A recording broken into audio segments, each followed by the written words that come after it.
Hello, my name is Ricardo Torres, and I work in the assembly department at Catrike.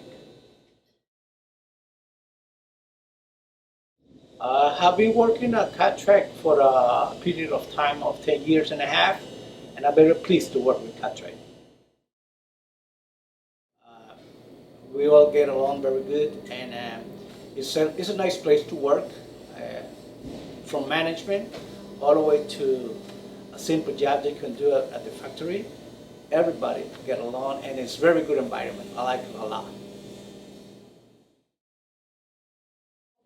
That I make it unique is because it's made in America. What's going on? Well, that I think that's one of the most important things. It's made in America.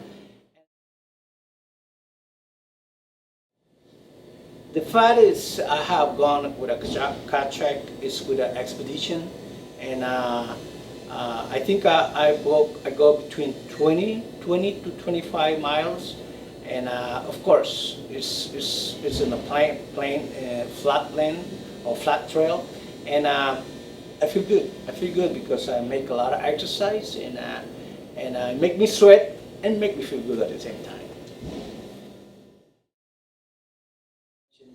The one that I like the most is Ian Green, and of course Candy Purple is one of the best. That's the one that I have at home.